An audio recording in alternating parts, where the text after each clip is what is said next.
Welcome back to my YouTube channel A for achievement stay with Preeti. और आज हम करेंगे क्लास 12 हिस्ट्री का चैप्टर 4 जिसका नाम है विचारक, विश्वास और इमारतें।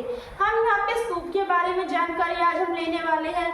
हम यहाँ पे जो बुद्ध जो धर्म है उनके बारे में जानकारी लेंगे, जैन धर्म के बारे में नॉलेज लेंगे और थोड़ा सा हिंदू धर्म के बारे में भी हम इस वाले चैप्टर में पढ़ेंगे। तो चलिए इसको शुरू करते हैं। मैंने यहाँ पे शॉर्ट्स नोट्स लिखे हैं जिसको अगर आप एक बार रिवाइज कर लेते हो तो आपका चैप्टर है वो क्लियर हो जाएगा। तो चलिए फिर देरी किस बात के इसको शुरू करते हैं। तो देखिए आपके एनसीईआरटी का जो पहला जो टॉपिक है वो क्या है, सांची की एक झलक। अब यहाँ पे आया है प्लेस है जो है सांची। जो सांची है ना वो अपने स्तूप के लिए फेमस है। सांची का स्तूप आपने सुना भी होगा, है ना। अब आप सोचोगे कि जो स्तूप है वो होता क्या है। तो देखिए जो स्तूप है ना इसकी जो संरचना होती है वो कुछ इस तरीके की होती है जो कि हमेशा बोध से रिलेटेड हम करके देखते हैं। अभी कुछ देर के बाद मैं आपको इसकी जो संरचना है वो भी बना के दूंगी, ठीक है। तो जो इसे ही हम क्या बोलते हैं, स्तूप कहते हैं। अब क्या हुआ, जब बाहर से लोग आए, कौन कौन से, फ्रांस के और यूरोप वासी, तो उन्हें जो स्तूप बहुत ज़्यादा पसंद आया। अब उन्होंने ये सोचा कि हम इस वाले स्तूप के जो भाग हैं उनको कहाँ पे ले जाएंगे, अपने देश में ले जाएंगे, अपने जो संग्रहालय है ना उसमें संभाल के रखेंगे। अब इन्हें इससे क्या फ़ायदा हुआ, इन्हें इससे ये फ़ायदा हुआ कि इन्हें अब इनकम आनी शुरू होगी। क्योंकि अगर हम कहीं पे भी जाते हैं हिस्टोरिकल प्लेस में, हिस्ट्री की जो भी चीज़ें देखने, तो हम वहाँ पे क्या देते हैं, टिकट के बदले हमें वहाँ पे पैसे देने पड़ते हैं। तो ऐसे ही यहाँ पे भी था। तो इन्होंने क्या करा, अपने इनकम को बढ़ाने के लिए इन्होंने ये सोचा, दोनों देशवासियों ने, कि वो सांची का जो स्तूप है ना वो यहाँ से ले जाएंगे सांची से। जिस तरीके से उन्होंने जितनी भी चीज़ें हैं वो लेकर गए थे। लेकिन अब हुआ ये कि सांची में उस टाइम की जो बेगम है ना वो थी शाहजहाँ बेगम। तो बेगम शाहजहाँ, अब इन्होंने क्या करा, इन्होंने ऐसा नहीं होने दिया, है ना, क्योंकि जो स्तूप है वो भारत की एक संरचना है। अगर देखा है तो ये हमारे लिए बहुत इंपॉर्टेंट है। तो शाहजहाँ बेगम ने ऐसा नहीं होने दिया और उन्होंने कुछ काम करे। और आपके जो पेपर है उसमें आपसे लोग क्वेश्चन पूछा जाता है कि जो शाहजहाँ जो बेगम है उन्होंने सांची के स्तूप संरक्षण के लिए क्या क्या योगदान दिया। सबसे पहले तो इन्होंने क्या करा, सांची के जो संरक्षण है ना उन्होंने बहुत पैसा देकर किया, धन दिया, बहुत ज़्यादा धन दिया। फिर इन्होंने क्या करा, जो फ्रांस वासी, जो यूरोप वासी है उन्हें इन्होंने ये जो स्तूप है वो ले जाने नहीं दिया, बल्कि इसके बदले जो प्लास्टर की जो मूर्तियाँ हैं ना वो वापस कर दी, ठीक है। प्लास्टर की मूर्तियाँ इसके बदले दे दी। इन्होंने वहाँ पे अतिथिशाला बनवाया। अतिथिशाला का मतलब क्या है कि स्तूप के पास से इन्होंने कुछ अतिथिशाला बनवाया। अब यहाँ पे क्या होगा, जो लोग हैं वो बाहर से देखने आएंगे और जब वो देखने आएंगे स्तूप को तो वहाँ पे वो विश्राम भी करेंगे। टिकट जब लेंगे उसके बाद ही वो देख पाएंगे। तो इससे क्या हुआ, जो इंडिया है उसको भी फायदा हुआ अतिथिशाला बनवाने से। और इन्होंने सांची के स्तूप का संरक्षण भी करा। तो ये योगदान दिया था किसने, शाहजहाँ बेगम ने। अब अगला जो टॉपिक है वो क्या है, पृष्ठभूमि। पृष्ठभूमि में जो है वो है यज्ञ व वाद विवाद, यज्ञ व वाद विवाद। अब यहाँ पे हम क्या देखेंगे, आपका जो पेपर है तो उसमें ना क्वेश्चन आया था कि एशिया पूर्व प्रथम सहस्त्रवादी महत्वपूर्ण काल क्यों है, और ये इसी का भाग था। तो इसमें आप क्या लिखोगे कि इसलिए महत्वपूर्ण है क्योंकि इस टाइम में बहुत सारे चिंतकों का उदय हुआ। अब चिंतकों जो थिंकर्स होते हैं जो कि समाज के बारे में सोचते हैं कि हमारे समाज में कैसे चलेगा, किस तरीके से नहीं चलेगा, कौन कौन सा अन्याय हो रहा है उसको हम कैसे ठीक करें। तो यहाँ पे इस तरीके के जो थिंकर्स हैं, जो चिंतक थे, वो कौन थे, वो तो हमारे बुद्ध हो गए, हमारे गौतम हो गए, और वो महावीर हो गए, प्लेटो हो गए, अरस्तु हो गए। तो यहाँ पे क्या हुआ, थिंकर्स का उदय हुआ, कई प्रकार के शहर आए और यहाँ पे धार्मिक जीवन में परिवर्तन आया। क्योंकि अब क्या हुआ, जो लोग हैं ना अब वो अपने धर्म को छोड़ के क्या हुआ, जो हमारे जैन धर्म है, जो बौद्ध धर्म है उसमें शामिल होने लगे। अगर धर्म में चेंज आएगा तो किस में चेंज आएगा, हमारा सोशल जो है ना उसमें भी चेंज आएगा, जो हमारे सामाजिक जो परिवर्तन है वो भी होगा। तो ये क्या, तो इन कारणों से क्या हुआ, जो पूर्व प्रथम सहस्त्रवादी वो एक महत्वपूर्ण काल माना गया। इतना क्लियर हो गया। अब हम यहाँ पे क्या देखेंगे, यज्ञों की परंपरा। यज्ञों की परंपरा में हमें यहाँ पे ये देखना है कि जो यज्ञ थे ना अब उनको हम कैसे कराते थे, फिर उनको कैसे कराया गया। मतलब कि उनको करवाने की जो परंपरा है, जो ट्रेडिशनल है, वो कैसे चेंज हुआ। तो पहले जो यज्ञ थे ना वो कैसे होते थे, तो सामूहिक होते थे। मतलब कि जो समूह है ना, बहुत सारे जो लोग हैं वो मिलकर यज्ञ को करवाया करते थे। लेकिन अभी कुछ देर के बाद क्या हुआ, जो यज्ञ है ना वो एकया होने लगे, मतलब कि एकल होने लगे। जो अपना जो मालिक है बस वही यज्ञ करवाएगा, समूह के द्वारा यज्ञ नहीं होंगे। अब ऐसे यज्ञ हमें देखने को मिले। इसमें राय, सूद व अश्व जो मेध है ऐसे यज्ञ आते हैं। इससे आपके एमसीक्यू क्वेश्चन पूछे जाते हैं कि कौन से जो यज्ञ है वो एकल यज्ञ होते हैं, ठीक है। और यहाँ पे अगर हम देखें कि जो यज्ञ है ना, तो इसके जितने भी जो मंत्र है कि अगर हमें अग्निदेव के लिए यज्ञ करना है तो इसके लिए कौन सा मंत्र चाहिए, सोमदेव के लिए करें तो हमें उनके लिए कौन सा मंत्र चाहिए। तो जितने भी जो मंत्र है ना तो हमें ऋग्वेद से मिलते हैं। किससे मिलते हैं? ऋग्वेद से मिलते हैं। अब अगर हम देखें कि अब क्या हुआ, धीरे धीरे करके यहाँ पे जो लोग हैं ना उन्होंने नए नए सवाल उठाना शुरू कर दिए, ठीक है। उनका क्या सवाल था कि जो पुनर्जन्म है वो होता भी है या फिर नहीं। पुनर्जन्म का मतलब होता है हमारी मृत्यु के बाद क्या होना, हमें एक और नया जीवन मिलना, पुनर्जन्म, फिर से जन्म होना हमारा। प्राकृतिक महत्व को, उन प्राकृतिक महत्व से लेकर उनको क्या हुई, प्रश्न उत्पन्न हुई। और उन्होंने समाज का जो रहस्य है, जो धर्म का जो रहस्य है उसे जानने का प्रयास किया। उन्होंने सत्य के बारे में जानने का प्रयास किया कि आखिर में इस दुनिया में जो सत्य है वो है क्या। और इन सारे के सारे जो प्रश्न हैं उनको सॉल्व करने के लिए क्या हुआ, आगे चल जो थिंकर्स चिंतक है उनका उदय हुआ, ठीक है। अब हम यहाँ पे क्या देखेंगे, वाद विवाद चर्चा। इसमें आपको ये देखना है कि पहले जो कई जो टॉपिक्स थे या फिर इन्हीं सवालों पे क्या होते थे, वो बहस होती थी। अब जो बहस थी ना वो 2 गुटों में होती थी। जो गुट हार जाता था वो जीतने वाले गुट का क्या बन जाता था, अनुयायी बन जाता था। अब मतलब कि वो उसी के अंदर अपना काम करेगा। तो इसका मीनिंग ये था। इतना क्लियर हो गया आपको। अब हम चलेंगे अपने अगले टॉपिक पे। तो देखिए हमें यहाँ पे हमारा जो अगला जो टॉपिक है वो क्या है, लौकिक सुखों से आगे, लौकिक सुखों से आगे। अब यहाँ पे हम जो है वो जैन धर्म के बारे में चर्चा करेंगे कि जो जैन धर्म है वो होता क्या है, ठीक है। जैन धर्म की शिक्षाएं कौन सी है, इनके संस्थापक कौन है। तो अक्सर पेपर में जो बच्चे हैं वो संस्थापक वाले जो क्वेश्चन है वो गलत करके आते हैं, वो हमेशा महावीर पे टिक कर देते हैं। और लेकिन रियल में इसके जो संस्थापक है वो है ऋषभदेव। कौन है? ऋषभदेव। अब यहाँ पे ना जो ऋषभदेव थे, क्या होता है कि जो जैन जो धर्म है वहाँ पे जो गुरु थे उनको हम तीर्थंकर कहते थे। क्या बोलते थे? तीर्थंकर। तीर्थंकर का क्या मतलब होता है कि ऐसे लोग, ऐसे गुरु जो कि क्या करते हैं, जो लोग हैं समाज के उनको रास्ता पार करवाते हैं, मतलब कि उन्हें जीवन की सच्चाई दिखलाते हैं। तो उसको हम क्या बोलेंगे? तीर्थंकर बोलेंगे, ठीक है। अब यहाँ पे क्या हुआ, जो महावीर जो है, जो हमारे महावीर हैं उनके आने से इसका बहुत ज़्यादा प्रचार हुआ। इसलिए हम अक्सर ना महावीर के बारे में ज़्यादा सुनते हैं इस वाले रिलीजन में। तो यहाँ पे क्या हुआ, जो महावीर 24वें तीर्थंकर थे। अब जैन धर्म के अकॉर्डिंग उनके संदेश क्या आता है, क्योंकि अलग क्वेश्चन आपसे आता है कि भाई जैन धर्म के संदेश बताएं, इसकी शिक्षाएं बताएं। ऐसे बुद्ध धर्म से भी आता है कि बुद्ध धर्म के संदेश बताएं, इसकी शिक्षाएं बताएं। तो ये अलग टॉपिक आपको अच्छे से क्लियर हो जाना चाहिए। तो देखिए यहाँ पे जो संदेश है वो है कि सब प्राणवान है, मतलब कि हमारा जो समाज है, हमारा जो विश्व है उसमें सब के सब प्राणवान है।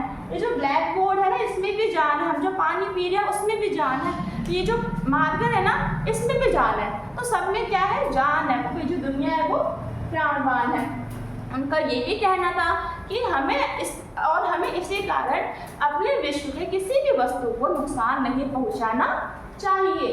अगला उन्होंने क्या बोला, वो पुनर्जन्म के सहमत में थी।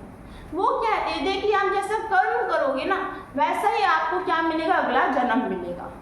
या आपने सुना भी होगा कि जैसे कि आपके कर्मों के आधार पे आपको अगला जन्म मिलता है, आपको पुनर्जन्म होता है।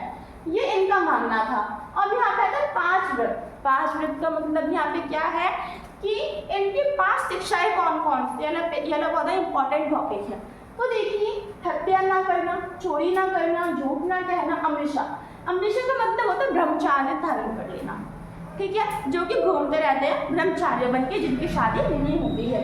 और धन संग्रह को बढ़ावा ना देना है, फिर ना करना। इतना था। अब हम यहाँ पे क्या देखेंगे कि जो जैन धर्म है ना, इसका विस्तार किस तरीके से हुआ, ये कैसे फैला। तो ये पुस्तकों से फैला कि इनके जो ग्रंथ हैं, ये जो बुक्स हैं, वो अब जिन जिन लोगों ने पढ़ी उससे फैला हुआ अनुयायी। अब यहाँ पे क्या होता था बौद्ध और जैन दोनों धर्मों में कि यहाँ पे जो लोग थे ना, वो छोटे छोटे ग्रुप्स में बंटते थे और अलग अलग जगह पे जाके प्रचार करते थे, शिक्षाएं देते थे। तो इस कारण क्या हुआ, जो अनुयायी है ना, उनसे यहाँ पे विस्तार हुआ किसका, जैन धर्म का। और इतिहासकार आए, इतिहासकारों ने इनके बारे में पढ़ा। अब अगर कोई इतिहास का अलग देश से आ रहा है, अगर वो अपनी जानकारी अलग देश में लेकर जाएगा, तो क्या होगा, वहाँ के भी जो लोग हैं वो इस धर्म के प्रति अट्रैक्ट होंगे। तो इसके विस्तार के कारण थे। अब हम जानेंगे बुद्ध ज्ञान खोज। अब यहाँ पे जो बौद्ध धर्म है उनके बारे में जानेंगे, ठीक है। तो यहाँ पे ना स्टार्टिंग में आपको स्टोरी बता दी गई है कि जो बुद्ध जो धर्म है या फिर जो सिद्धार्थ है वो किस तरीके से भगवान बुद्ध बन गए। तो इसका बहुत ज़्यादा ईजी सा फंडा है। अब हुआ ये, मैं आपको इसकी स्टोरी बता देती हूँ जो शायद आपने सुनी भी होगी बचपन से ही। तो यहाँ पे एक तो बुद्ध थे, वो पहले तो राजा थे, सिद्धार्थ थे।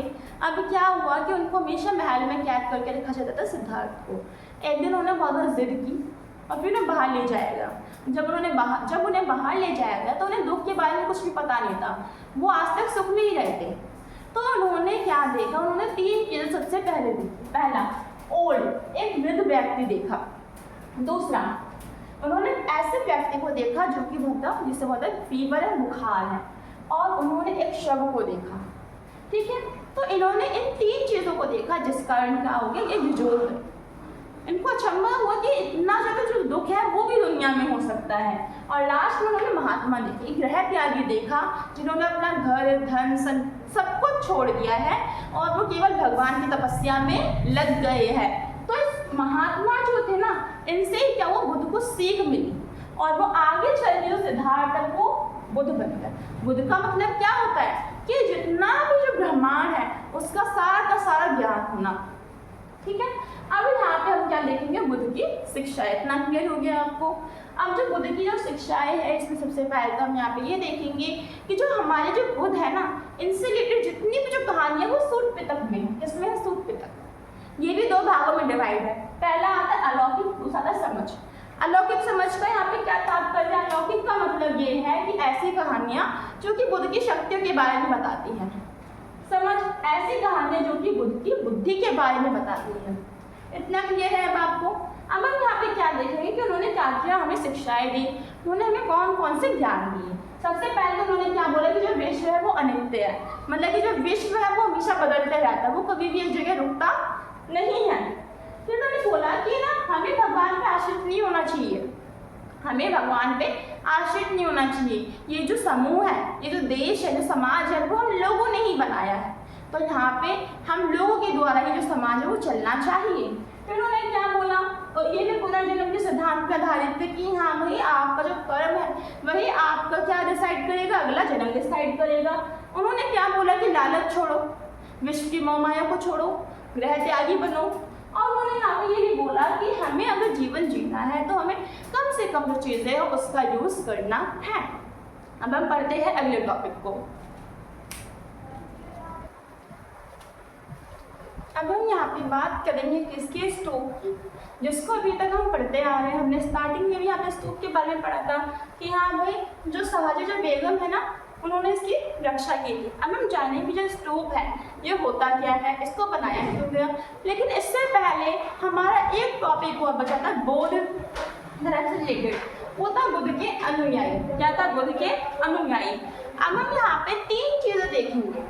यहाँ पे मैंने, और आप देखो तो यहाँ पे मैंने कीवर्ड्स लिखे हैं, जितने भी आपके टॉपिक्स हैं उसके बस कीवर्ड्स लिखे हैं। और अगर आप अपनी एनसीईआरटी को पढ़ते हो तो आपको इसके अलावा करंट नोट्स के अलावा बढ़ा चढ़ा के कुछ और नहीं दिखाया गया होगा या फिर दिया गया होगा, ठीक है। तो जो मैं यहाँ पे लिखी हूँ ना उसमें वही है। तो चलिए हम इसको शुरू करें। तो देखिए जो बुद्ध के जो अनुयायी है, इसमें सबसे ज़्यादा जो उनका जो प्यारा वो अनुयायी था वो था आनंद। कौन थे वो थे आनंद। अब क्या वो जो आनंद है ना, उन्होंने ही बुद्ध को मनाया, किस काम के लिए मनाया कि हमारा जो धर्म है ना उसमें समाज के सारे वर्ग शामिल हैं, तो उसमें हमें स्त्रियों को भी शामिल करना चाहिए। तो उन्होंने बहुत मिन्नतें की, तब कहीं जाके जो बुद्ध है वो मान गए। और यहाँ पे अब क्या हुआ, जो पहली जो भिक्षुणी बनी थी, क्योंकि जो बौद्ध जो धर्म था वहाँ पे लोग भिक्षु हुआ करते थे, भिक्षा मांगकर अपना जीवन यापन करा करते थे। तो क्या हुआ, जो महाप्रजापति जो गौतमी है, ये पहले क्या बनी, जो स्त्री जो भिक्षुणी है वो बनी। और ऐसा भी कहा जाता है कि ये जो महाप्रजापति जो गौतमी है, ये बुद्ध की माता है, उपमाता है।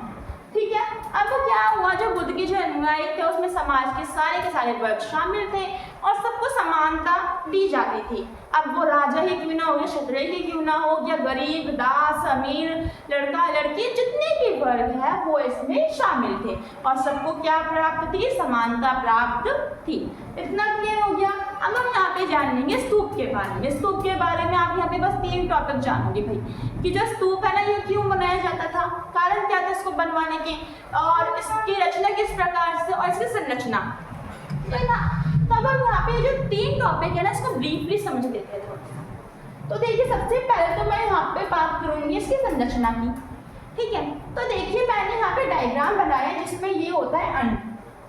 अब ये जो आप सबसे पहले तो ये जो स्तूप है टिले के ऊपर बनाया जाता है।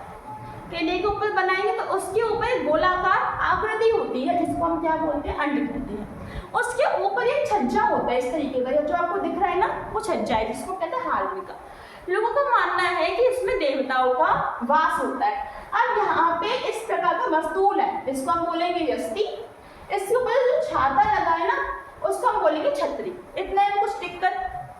अब क्या होता है, जो हमारा स्तूप है ना इसमें गेट भी होते हैं और उन गेटों को हम क्या बोलते हैं, तोरण द्वार। क्या बोलते हैं, तोरण द्वार कहते हैं। अब इतना क्लियर हो गया। अब हम यहाँ पे क्या बात करेंगे, जो स्तूप है ना ये क्यों बनाए जाते थे। स्तूप को बनाने का, देखिए जो स्तूप है ना बौद्ध धर्म से पहले भी बनाए जाते थे, लेकिन अगर हम बात करें इसको ज़्यादातर जो रिलेट किया जाता है वो बौद्ध धर्म से ही किया जाता है। इसको बनाने वाले जो थे वो थे हमारे अशोक सम्राट, जिनके बारे में भी हम पढ़ चुके हैं 2nd चैप्टर में, है ना। तो अशोकवागध नामक जो ग्रंथ है उसमें इसके बारे में लिखा भी है। तो देखिए यहाँ पे जो स्तूप है ना पवित्र स्थान पे बनाए जाते थे। कहाँ पे बनाए जाते थे, पवित्र स्थान पे, जहाँ पे सौंदर्य है, जहाँ पे प्राकृतिक सुंदरता ज़्यादा होती है। ठीक है, जहाँ पे जो सुंदरता वो भर भर की होती है, जहाँ पे आप प्राकृतिक सुंदरता बहुत ज़्यादा देखोगे, जो पवित्र स्थान होंगे वहाँ पे क्या बनाए जाते हैं, स्तूप बनाए जाते हैं। अब कुछ पवित्र स्थान कौन से, लुम्बिनी, जहाँ पे क्या हुआ था, बुद्ध जी का जन्म हुआ था। बोध गया, जहाँ पे बुद्ध जी ने एजुकेशन दी थी। सारनाथ, जहाँ पे बुद्ध जी ने अपना पहला उपदेश दिया था। और कुशीनगर में जो बुद्ध जी हैं उनका निधन हो गया था, निब्बान हो गया था, या फिर मृत्यु हो गई या फिर उन्हें मोक्ष मिला था। आप इनमें से आप किसी भी 4 वर्ड्स का यूज़ कर सकते हो, चारों में से कोई भी आ सकता है। अब देखिए यहाँ पे अब ये क्यों बनाया जाता था, तो पवित्र जो स्थान थे वहाँ पे बनाया जाता था। दूसरा, बुद्ध जी से जुड़े जो अवशेष, जहाँ पे बुद्ध जी से जुड़े अवशेष, कभी पवित्र स्थान मिलता था बुद्ध जी से जुड़ा हुआ, वहाँ पे बनाया जाता था। क्यों, ताकि उनके जो अवशेष है ना उनको हम लंबे टाइम तक रख सकें, उनका प्रचार कर सकें। ठीक है, और जो बौद्ध धर्म है ना वो कभी नष्ट ना हो, इसलिए हम क्या बनाते थे, स्तूप बनाते थे। अब हम यहाँ पे क्या देखेंगे कि जो इसकी जो रचना है ना वो किस तरीके से की जाती थी। रचना का मतलब ये है कि जो हमारा जो स्तूप है ना ये किस किस योगदान से मिलकर बनाया जाता था। इसका पता हमें कैसे लगा, ये जो हमारा जो स्तूप है ना इसका जो गेट है, इसके जो गेट है ना यहाँ पे उन लोगों के नाम लिखे थे जिन्होंने इसमें योगदान दिया। और जब हमने देखा तो यहाँ पे समाज के जितने भी वर्ग, अमीर गरीब, जितने भी राजा क्षत्रिय दास, सब ने यहाँ पे क्या दिया था, योगदान दिया था। उसके बाद जो स्तूप है इसकी रचना हो पाई थी। इतना क्लियर हो गया। संरचना मैंने आपको बता दी इसकी। अब हम यहाँ पे क्या बात करें, अमरावती का स्तूप। अभी तक हमने नॉलेज ली सांची के स्तूप के बारे में। अमरावती जो स्तूप है ना यहाँ पे बस आपको ज़्यादा कुछ देखने को नहीं मिलेगा। यहाँ पे ना बस एक तोरण द्वार खड़ा होगा, बस ज़्यादा कुछ नहीं है। अब ये बात आती है कि इसका हमें पता कब चला, तो 1796 की बात है। या जो अमरावती है ये कहाँ पे पड़ता है, या कमेंट में लिखो तो क्या हुआ, 1796 की बात है, जो वहाँ के जो स्थानीय जो राजा थे उन्होंने वहाँ पे मंदिर बनवाने का सोचा, लेकिन वहाँ पे मंदिर नहीं थे, वहाँ पे क्या थे, वहाँ पे उन्हें स्तूप मिला। तो इस घटना से हमें पता चला कि हाँ भाई अमरावती का भी स्तूप है।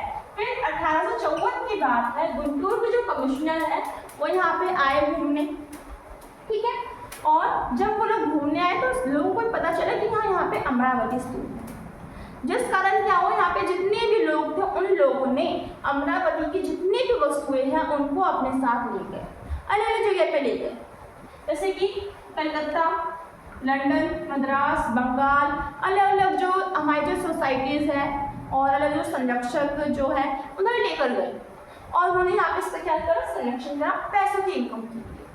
इतना क्लियर हो गया अब आपको।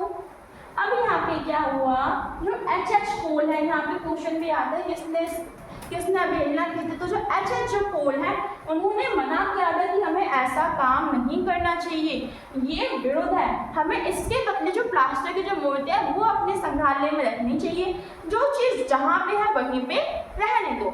लेकिन इनकी भी बात किसी ने नहीं मानी। नाम याद रखना, एच पोल नाम है इनका।